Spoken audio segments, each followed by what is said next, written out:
Amigos, boa noite. Em nome de Deus, em nome de Jesus, estamos iniciando mais uma reunião na nossa casa, aos francos e barrancos, né? Porque a gente está numa luta constante. Uma hora é a chuva, outra hora é uma onda de Covid, mas nós vamos passar, se Deus quiser. Hoje nós estamos recebendo o nosso companheiro, mais uma vez, Valmir, que vai falar sobre um assunto muito ligado à nossa vida, né? Os trabalhadores da última hora. E nós estamos sempre atrasados, né? Inclusive, na noite hoje começamos com alguns minutos, mas isso aí faz parte. Então, meus irmãos, vamos inicialmente pensar no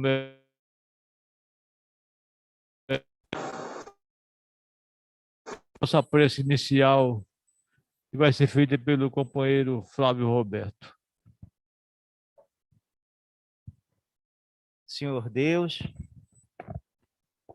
Mestre Jesus, irmãos da espiritualidade, vamos agradecer a oportunidade de nos encontrar nesse local, em que a espiritualidade, com tanto carinho, com tanto cuidado, preparou para que pudéssemos ter condições plenas de escutar a palestra do irmão logo a seguir, e captar as informações mais importantes para o nosso dia a dia.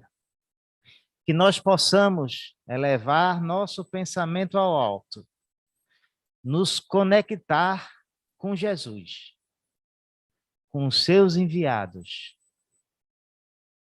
Vamos também projetar pensamentos positivos para o irmão Valmir, para que ele possa desempenhar da melhor forma possível o trabalho em benefício de todos nós. Que tudo seja feito em prol da vontade de Deus.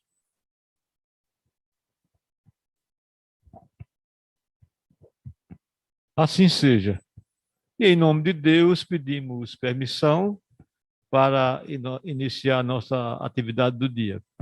E assim passamos a palavra para o companheiro Valmir para falar do tema Os Trabalhadores da Última Hora. Valmir.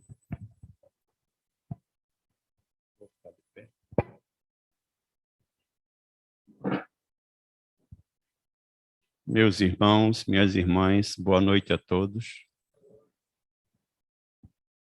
Que a doce paz do Mestre Jesus esteja sempre em nossos corações.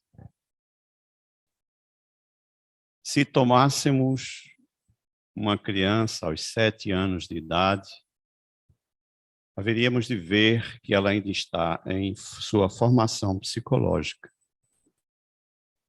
Mas, dado que hoje estamos integrados à rede mundial que traz informações instantâneas sobre o mundo como um todo, certamente é de praxe entender que o número de informações de uma criança de 7 anos hoje é maior que qualquer sábio há 200 anos, há 300 anos, quiçá há 1.000, há 2.000 anos atrás.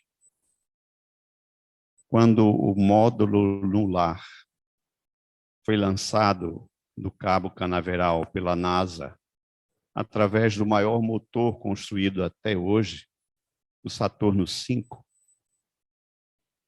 tinha no seu bojo, no ápice da sua altura, o módulo lunar, cujo controle respondia a um computador que naquele instante tinha menos capacidade de memória e de processamento do que uma máquina calculadora científica de hoje em dia.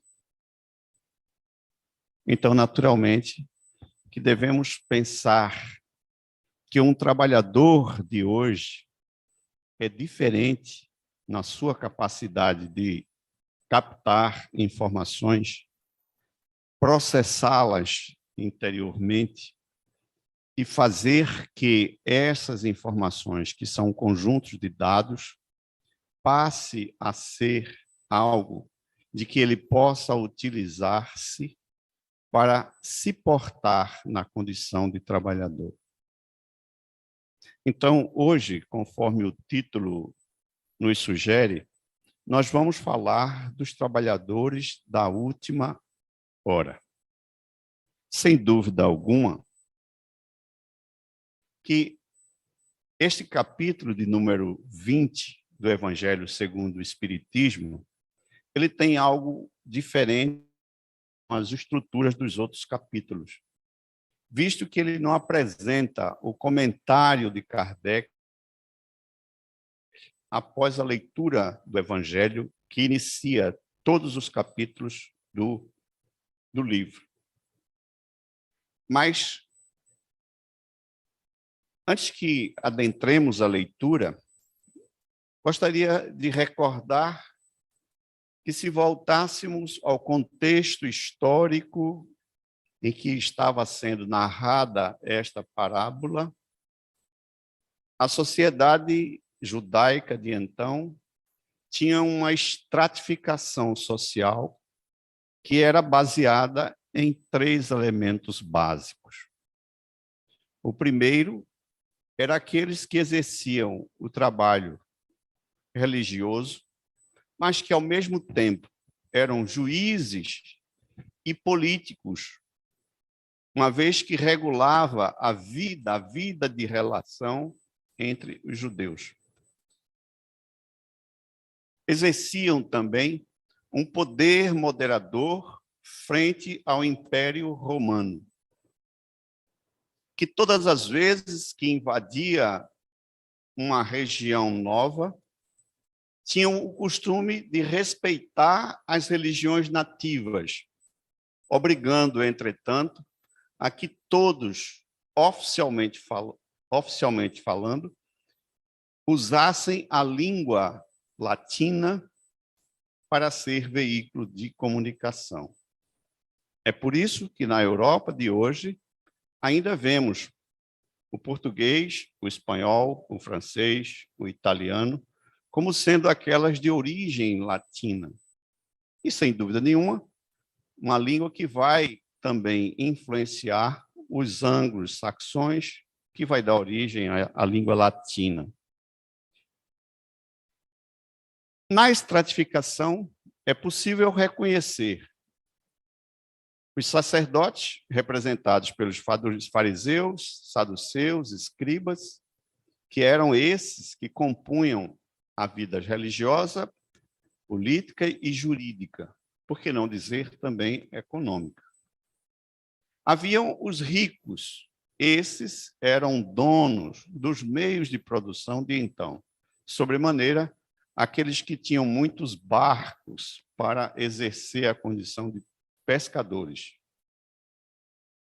E havia também, sem dúvida, uma terceira classe, representada pelos trabalhadores, os artesãos, os mais pobres, os mendigos, os humildes, aqueles, evidentemente, a quem a sociedade estava montada sobre ele para explorar aquela mão de obra.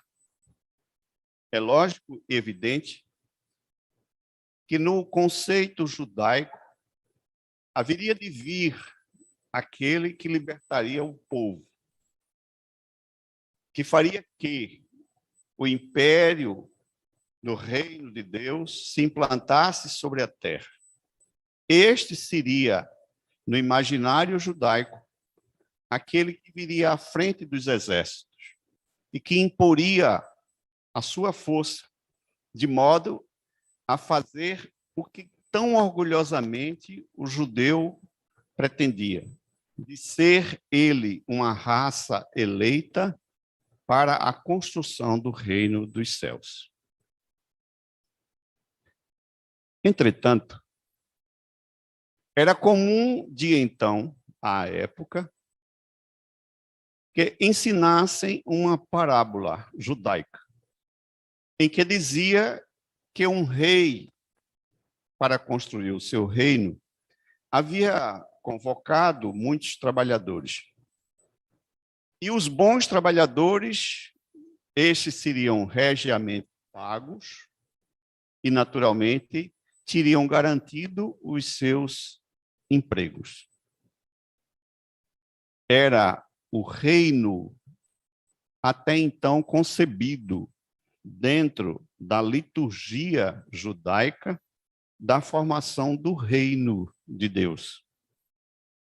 O Cristo, entretanto, utilizando-se como base a ideia da comparação, ele vai contar esta parábola numa outra versão. E assim ficou escrito em São Mateus, no capítulo 18º, no capítulo 20º, versículos 1 a 16.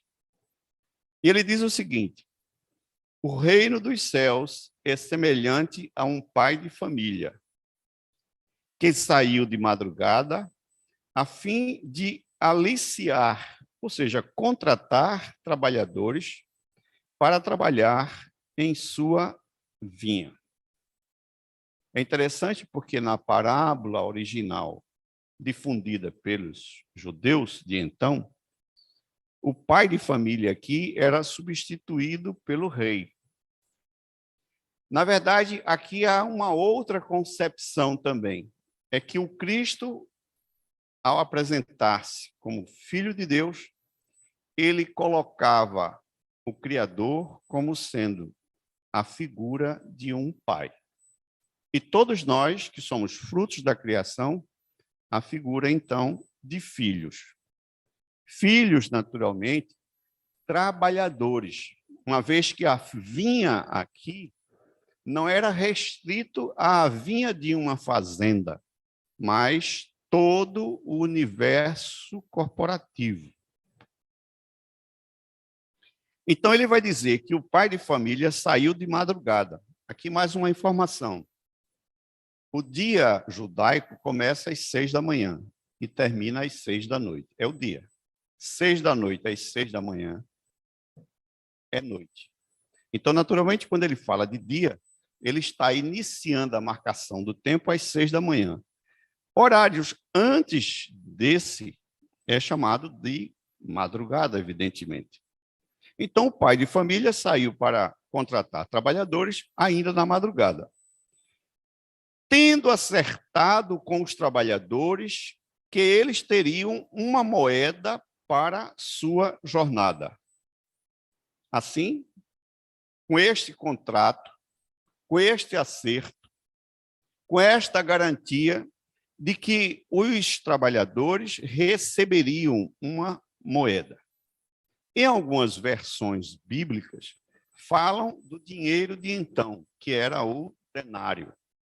Era uma moeda, evidentemente, em prata, uma vez que havia também o denário áureos, que era em ouro, naturalmente, e valia 25 moedas de pratas. Um denário áureo valia 25 moedas de prata. E um denário de prata já valeria 6 sesc, que seria a moeda em bronze. Mas havia ainda uma outra moeda menos valorosa, que era em cobre. E então, ele havia acertado com os trabalhadores que lhes daria um denário. Saiu ainda na terceira hora do dia. Ora, se a primeira é às 6, a terceira será às 9. 6 mais 3, 9. É a 9ª hora. E, tendo visto outros que estavam na praça sem nada a fazer, disse-lhes: ide vós também, vós outros, para a minha vinha, e eu vos darei o que for razoável. Aqui eu chamo a atenção de que aos primeiros convidados às 6 da manhã, esses receberiam pela convenção um denário. Aqueles que foram contratados na terceira hora, na 9ª hora, no caso, seria, então, aqueles que viriam e que receberiam certamente aquilo que era razoável. E eles, então, para lá se foram. Saiu ainda na sexta hora, 6 mais 6, 12, meio-dia, evidentemente. E na nona hora, 9 mais 6, 15. Seriam 15 da tarde. E fez a mesma coisa. E tendo saído na 11ª hora, 11ª mais 6 já vai para 17, são 5 horas da tarde.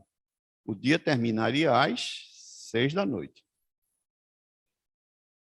E tendo saído na 11ª hora, encontrou outros que estavam sem nada a fazer e lhes disse: por que permaneceis aí durante todo o dia sem trabalhar?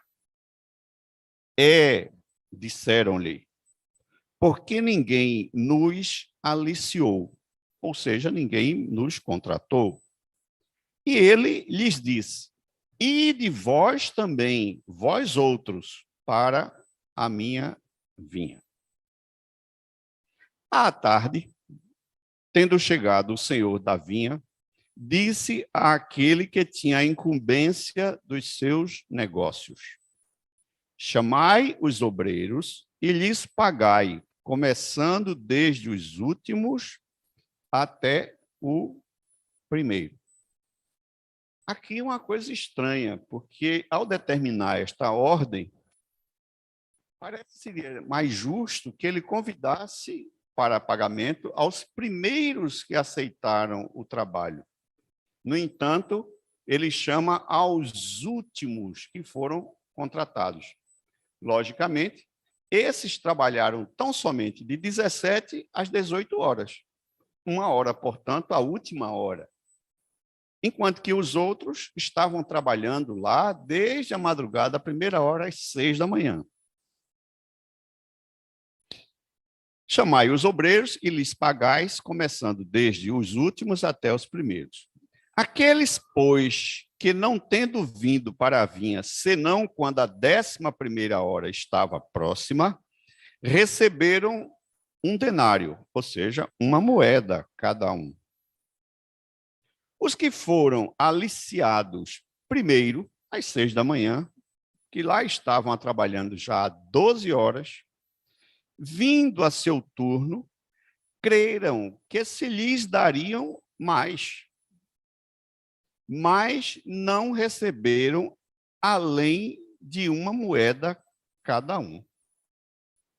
Aí, outro momento de expectativa.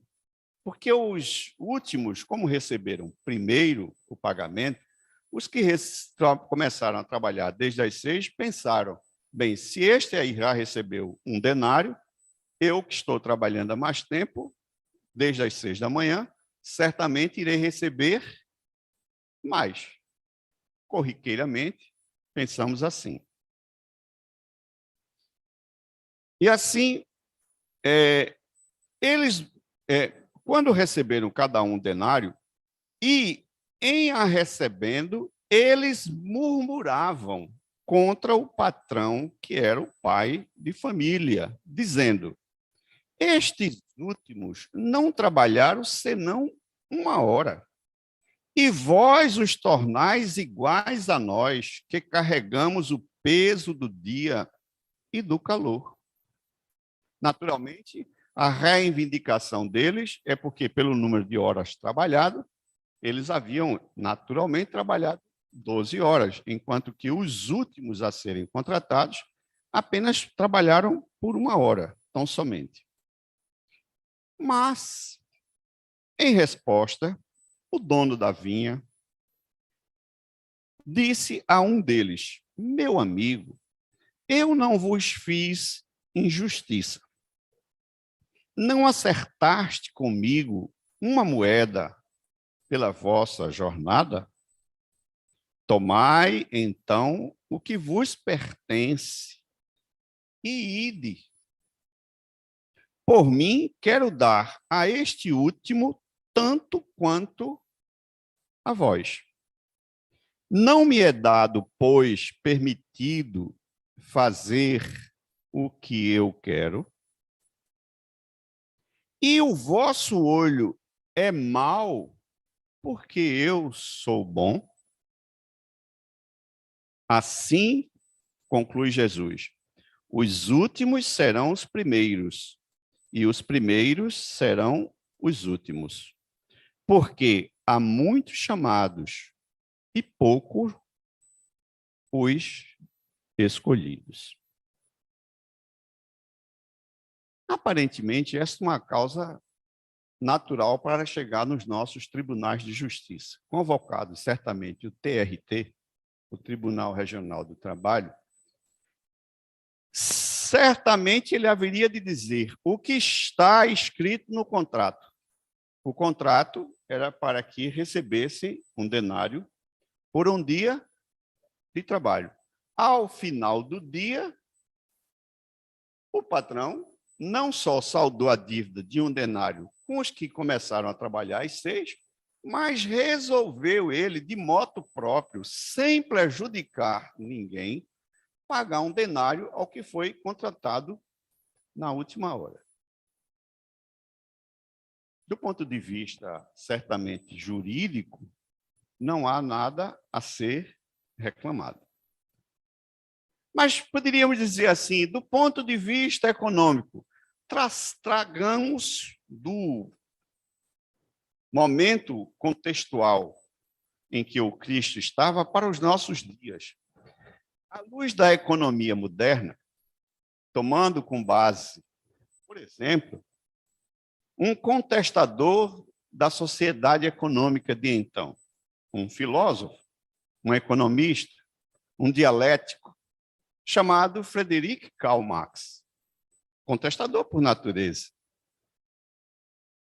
Ele, então, certamente diria que todos os trabalhadores, a cada ano que se passa, produz mais-valia.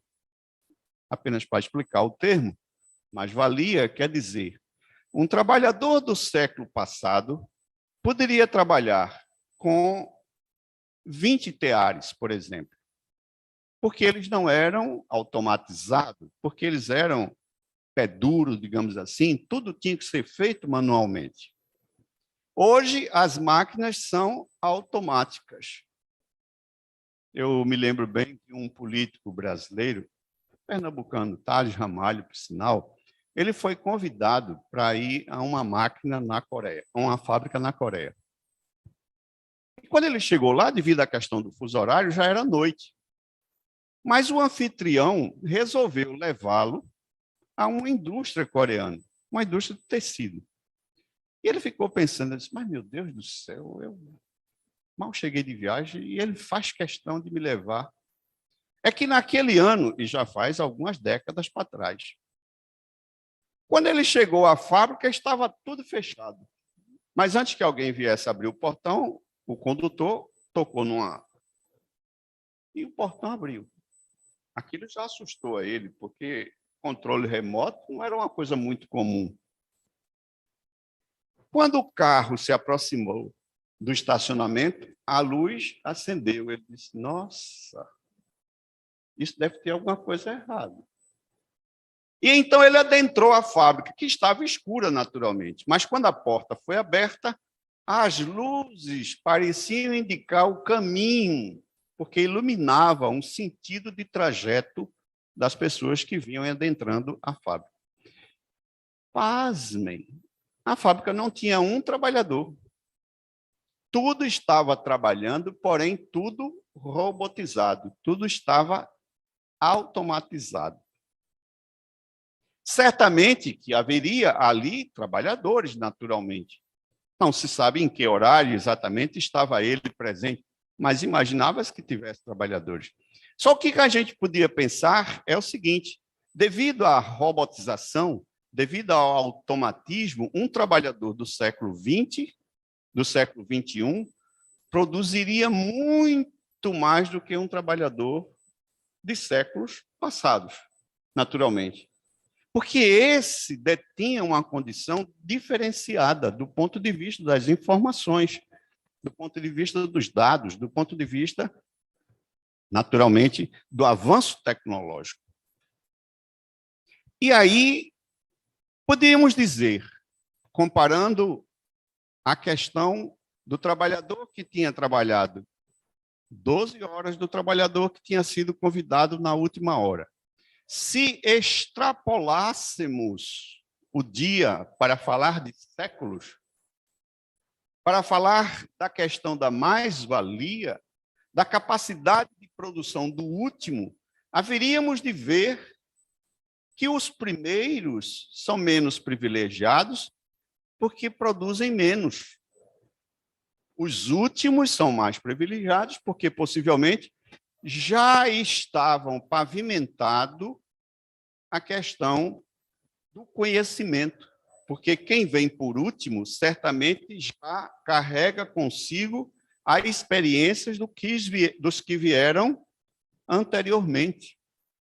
Assim, naturalmente, o nosso desenvolvimento ele não se dá senão numa pavimentação que vai subindo degraus evolutivos e que, naturalmente, faz que os últimos sejam mais privilegiados do que os primeiros. São esses mais produtores. Possivelmente, se usássemos esse raciocínio do ponto de vista da economia, haveríamos de ver que os últimos, apesar de ser em menor número, esses são os que ganham mais. O segundo aspecto que queríamos salientar, por outro lado, é que quando convidamos aos trabalhadores, para qualquer que seja a atividade, devemos ter a compreensão da solicitação natural do trabalho. Pensemos um pouco. Vamos construir um carro. Quem vocês acham que chamaríamos primeiro? Os mecânicos ou os eletricistas? Ou, perdão, os mecânicos ou os pintores?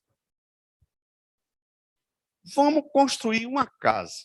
Quem vocês chamariam primeiro? Os pedreiros ou os encanadores?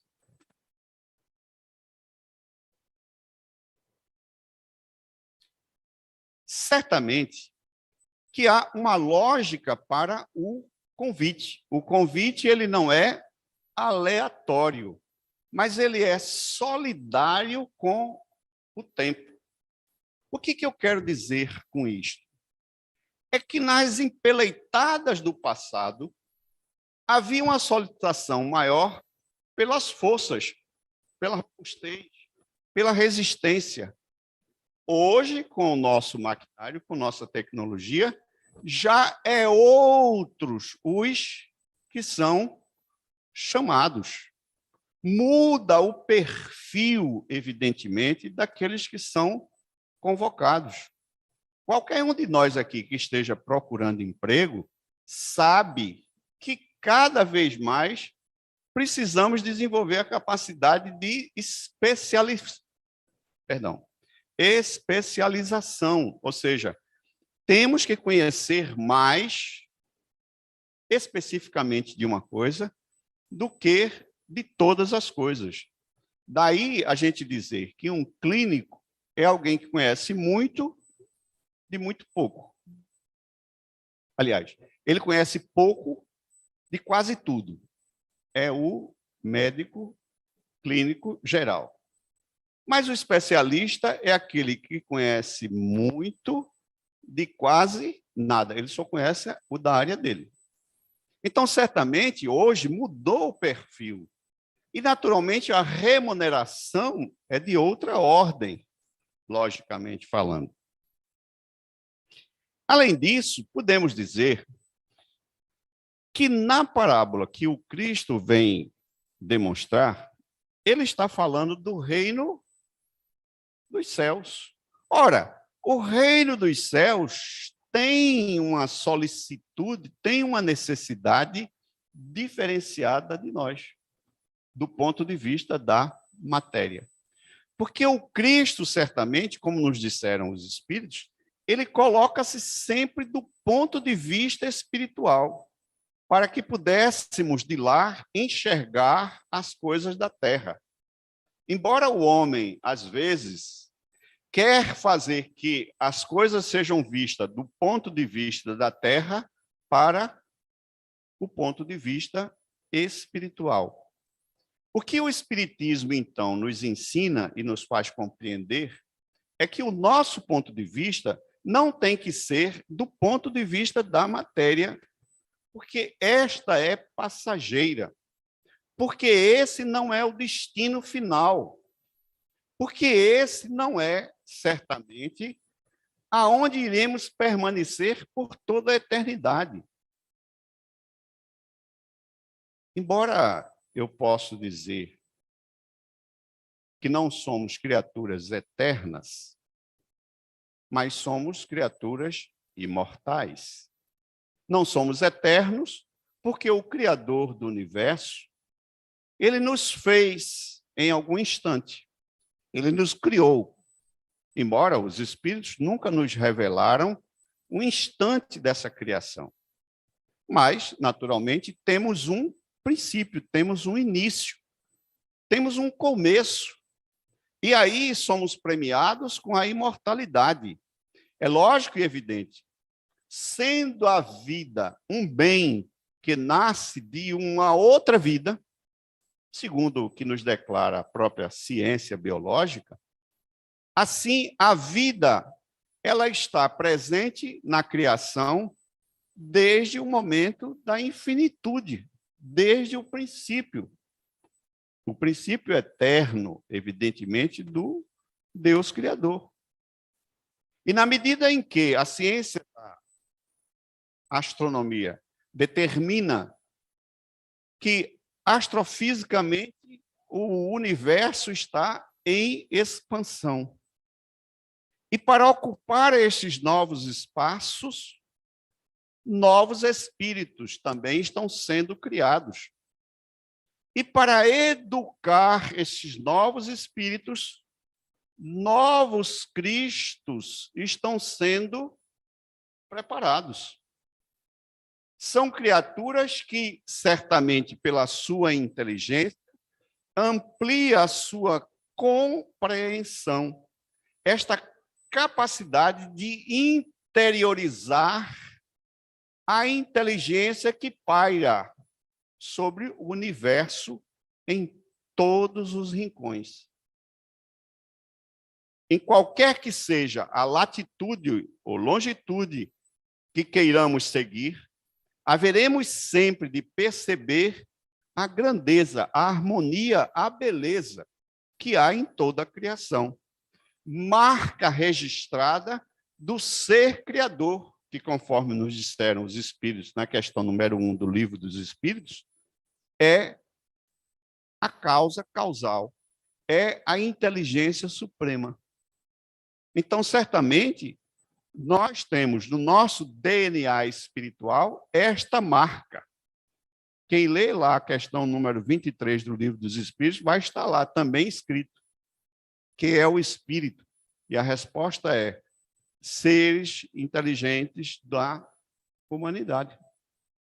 Então, nós somos esses seres que vamos adquirindo, à medida que nos esforçamos, à medida que nos permitimos, com uma certa humildade, ser tomado por esta inteligência geral que paira para onde quer que olhemos, para onde quer que observemos o universo.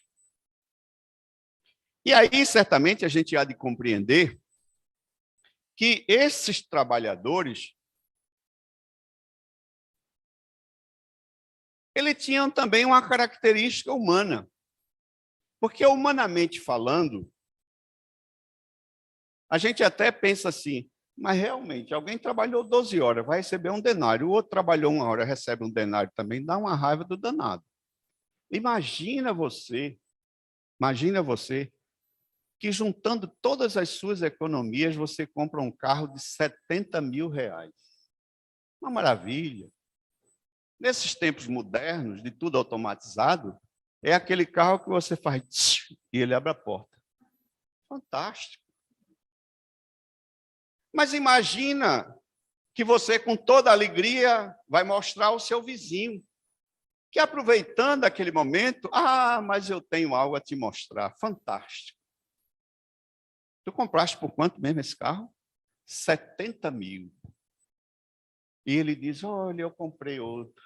Vem ver o meu carro. Aí, ó, quando abriu a porta da garagem, ele fez, tsh, a porta abriu. Menino, fantástico. Era a mesma marca, a mesma cor, tudo igual.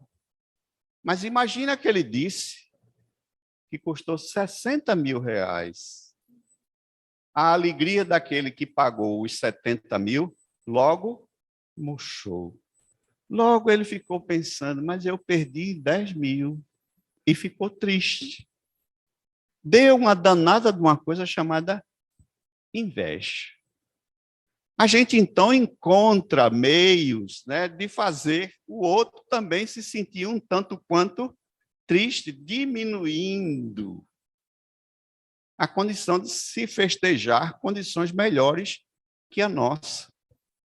Estamos a ver aí, certamente, a condição humana. Mas não podemos negar, sem dúvida nenhuma, que o Cristo, conforme inúmeras passagens bíblicas, através dos evangelistas sinóticos, vai nos declarar que o Cristo, ele veio para os mais pobres. Ele veio para aqueles que estavam doentes. Ele veio para aqueles que estavam aflitos. Ele veio para aqueles que eram mais injustiçados. E certamente ele nos veio garantir uma felicidade para o ser. Mas esta felicidade não era algo do acaso, como se houvesse uma benesse que desse a uns mais do que aos outros. Pela justiça do Criador, todos nós havíamos nascido do mesmo ponto comum a todos, na simplicidade e na ignorância. Mas que pelo esforço pessoal de cada um, à medida que degradamos em nós uma condição inferiorizada, vamos conquistando uma posição de melhor compreender esta justiça e avançarmos em direção a que tornemos ela para nós o guia das nossas condutas, fazendo com que almejemos cada vez mais uma felicidade no reino dos céus. Porque, segundo está escrito no livro do Eclesiastes, a felicidade não é deste mundo. Então, certamente, prometia o Cristo uma felicidade vindoura, uma compensação para os nossos esforços, uma recompensa, digamos assim, pelo sofrimento, se bem compreendido as razões pelas quais nós estamos sofrendo. Mas não podemos negar que, como trabalhadores da intimidade de cada um, somos responsáveis pela construção do cabedal de conhecimento e de sentimento que vai cada vez mais fazer que saiamos da zona de apenas satisfazer as sensações para cada vez mais gozarmos da condição de termos sentimentos. Esta condição, certamente, faz que justifique-se esta colocação. Assim, os últimos serão os primeiros e os primeiros serão os últimos, porque há muitos chamados e poucos os escolhidos. Quando eu me lembro desta parábola aqui, lógico que, evidentemente, eu não quero me colocar na condição de um Deus, mas suponha que você vai fazer um serviço em casa. O serviço está afeto à rede elétrica. Você vai chamar o encanador, você vai chamar o coveiro, você vai chamar o mecânico de auto.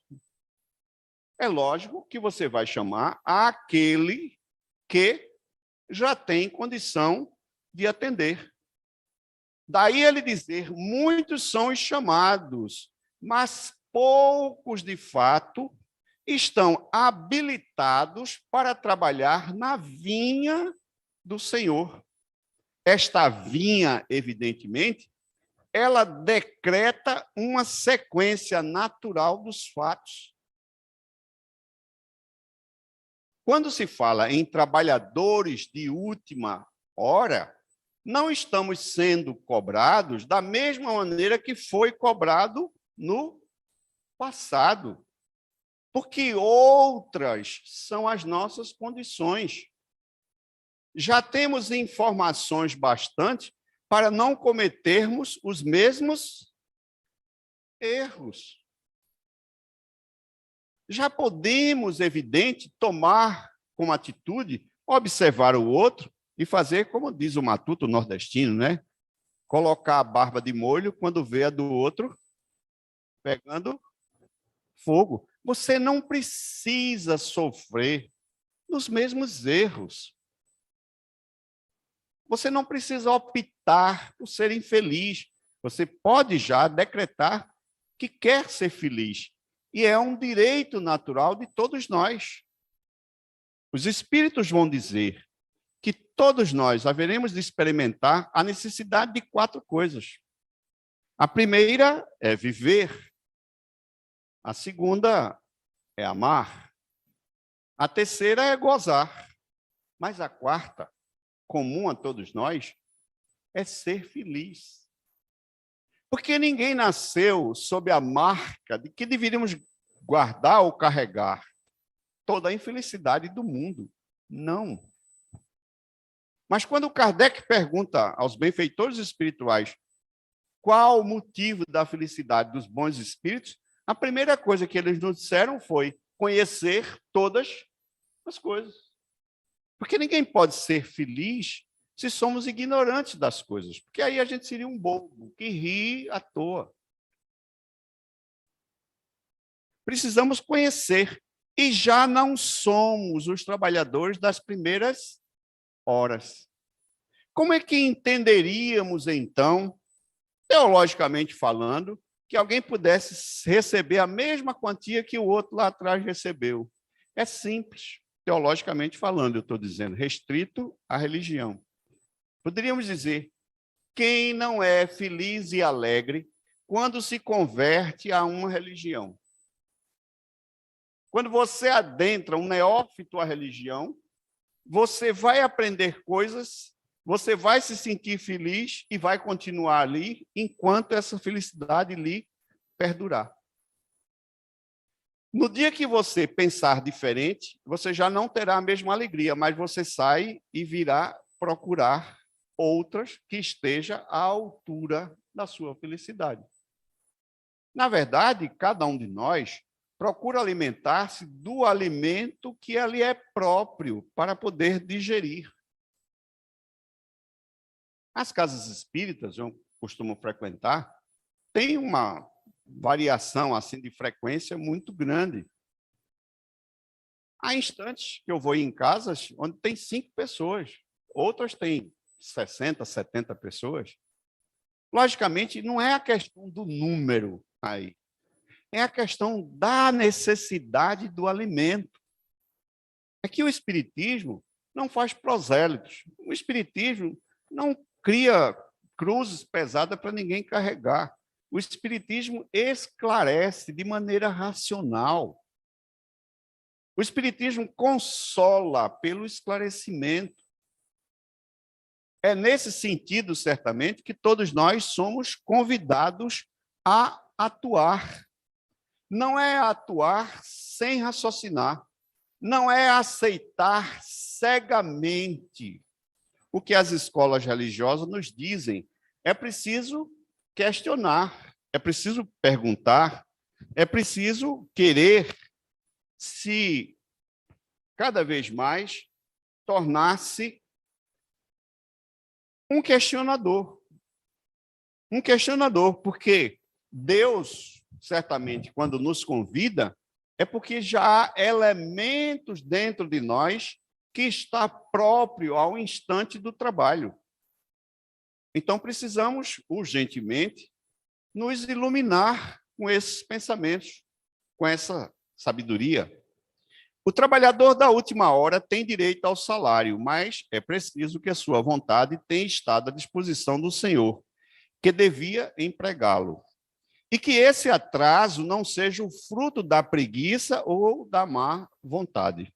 Tem direito ao salário, porque desde a madrugada esperava impacientemente aquele que, enfim, o chamaria ao trabalho. Era trabalhador, só o trabalho lhe faltava. Mas se tivesse recusado o trabalho a cada hora do dia, se tivesse dito, tenhamos paciência, o repouso me é agradável, quando a última hora soar, será tempo de pensar no salário da jornada. Que necessidade teria de me incomodar por um senhor que não conheço, que não amo? Quanto mais tarde, será melhor. Este, meus amigos, não teria encontrado o salário do obreiro, mas o da preguiça. Que será, pois, daquele que, em lugar de permanecer simplesmente na inação, tiver empregado as horas destinadas ao labor do dia em cometer atos culpáveis, que tiver blasfemado contra Deus, vertido o sangue dos seus irmãos, lançado a perturbação nas famílias, arruinado os homens confiantes, abusado da inocência, que tiver, enfim, se chafurdado em todas as ignominias da humanidade. Que será, pois, daquele? Bastar-lhe-á dizer na última hora, Senhor, eu empreguei mal o meu tempo, tomai até o fim do dia que eu faço um pouco, bem pouco da minha tarefa, e dai-me o salário do trabalhador de boa vontade? Não, não. O Senhor lhe dirá, não tenho trabalho para ti no momento, esbanjastes o teu tempo, esquecestes o que aprendestes e não sabes mais trabalhar na minha vinha. Recomeça, pois, a aprender, e quando estiveres mais dispostos, virás a mim, e eu te abrirei meu vasto campo, e tu poderás nele trabalhar a toda hora do dia. Mas, atenção, nós dizemos que, do ponto de vista da teologia, a qualquer instante que eu me converto, que eu trago até mim para me deixar interiorizar por aquele sentimento da religião, há um motivo de alegria. É inegável. Não importa em que instante do dia eu me converto. Mas o Espiritismo não prega a segregação religiosa. O Espiritismo diz que somos lançados no mundo, portanto, onde quer que estejamos, haveremos de sempre compreender que somos espíritos convocados ao trabalho. Não importa, profissionalmente falando, o que estamos a fazer, mas o que importa para nós é fazer o mais perfeito possível, é fazer o mais útil possível a todos aqueles que possam se beneficiar. Não ser como aquele que está sempre a se lamentar pelo esforço que está fazendo, pelo bem que possa disseminar. Age ele, então, como alguém que quer só para si os bens que o trabalho possa tornar acessível. Sendo assim, seríamos egoístas, seríamos segregadores, seríamos aqueles que são disseminadores. Olha o que ele diz aqui: blasfemando contra Deus, vertendo o sangue dos seus irmãos, lançando a perturbação nas famílias, arruinando os homens confiantes, abusando da inocência. Então, todos nós somos convidados a sermos os trabalhadores da vinha do Senhor. E a vinha do Senhor não é as escolas religiosas, não é os templos de oração, não é a segregação de que uns pensem ser melhor do que os outros. É a universalização, meu Deus, quase não saía a palavra, de tornar útil os nossos esforços. Quando os espíritos conceituaram o que era o trabalho, eles vão nos dizer toda ocupação útil. Toda ocupação útil. Isso é trabalho. Ah, mas eu já estou aposentado. Não importa, você está trabalhando. Porque a vinha do Senhor não tem dia nem hora. Quantas vezes não fomos nós convidados para essa vinha e parecíamos com aqueles que se negaram inicialmente a trabalhar? Muitos foram os convites iniciais. Fomos nós que já negaciamos esse emprego, essa utilização das nossas forças. Estamos aqui, no entanto, cada vez mais conscientes que para ser feliz não é receber o dom da felicidade, mas é ter por mérito a conquista através do trabalho. E cada um, a seu turno, pode constituir para si elementos que lhe vai fazer feliz. O que faz o bem interior? Não é o mal que fazemos ao outro, porque isso só dá consciência pesada. O que nos torna bem conosco mesmo é fazer o bem ao outro. Quer ser feliz? Seja o agente que vai promulgar a felicidade alheia.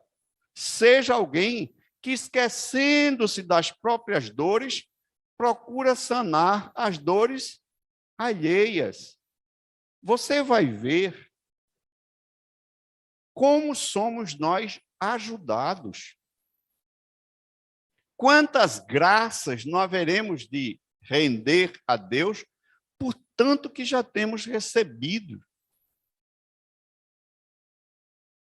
Neste sentido, somos nós os trabalhadores da última hora. Compete a cada um de nós gozar a vida, vivê-la com intensidade para aprender, para se remodelar, para se reformar interiormente, para se tornar mais belo no íntimo do ser, para cada vez mais conquistar as faculdades daquela condição de virtudes que nos fará alçar a alegria de voltar ao mundo espiritual. E todos aqueles que fazem o bem, quando têm oportunidade, demonstram ser felizes pelo bem que puderam construir. Constitui o bem um testemunho àqueles no momento do nosso juízo, no momento em que estamos com a consciência a pesar o que estamos a fazer. E todos nós podemos conquistar esta felicidade do ser. Paz e luz a todos, em nome do Cristo Jesus. Bom, cabe a todos nós refletir sobre essa lição, assim como tantas lições do Mestre Jesus, que se baseando normalmente na vida do dia a dia, deixava sempre a lição de caráter espiritual. Bom, vamos dar apenas um aviso. A partir de outubro, finalmente, nós vamos retornar os trabalhos da sexta-feira. Então, a partir de outubro, nós vamos abrir quarta, sexta, sábado, e a quinta-feira é uma outra parte, são trabalhos internos. Evidentemente, abrimos também o trabalho desobsessão, que é uma necessidade de toda a humanidade, né? E nós estamos privados desse auxílio em virtude do que todos nós sabemos. Então, vamos orar para que nada de novo, entre aspas, venha atrapalhar essa reabertura, digamos assim. Então, para finalizar o nosso trabalho, nós vamos passar a palavra para a nossa querida irmã Fabiana, que depois de um longo tempo está retornando à nossa casa e vai nos brindar com a prece final. Fabiana. Senhor Deus, de infinita bondade e misericórdia, gostaríamos de agradecer por essa noite, pelas palavras do nosso irmão, que serviram como bálsamo em nossa alma e nos fazem refletir cada vez mais sobre o que somos e o que devemos ser.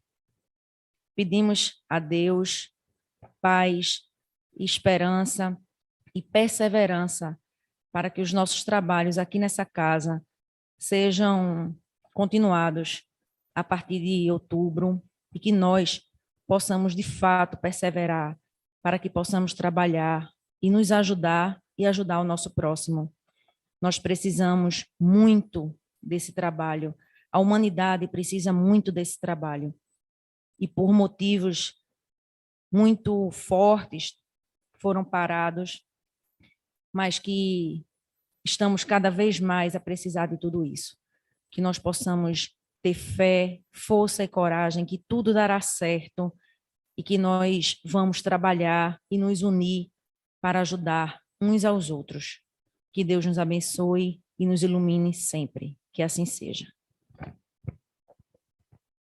Assim seja. Em nome de Deus, em nome de Jesus, pedimos permissão para encerrar a nossa reunião. Boa noite a todos, muita paz,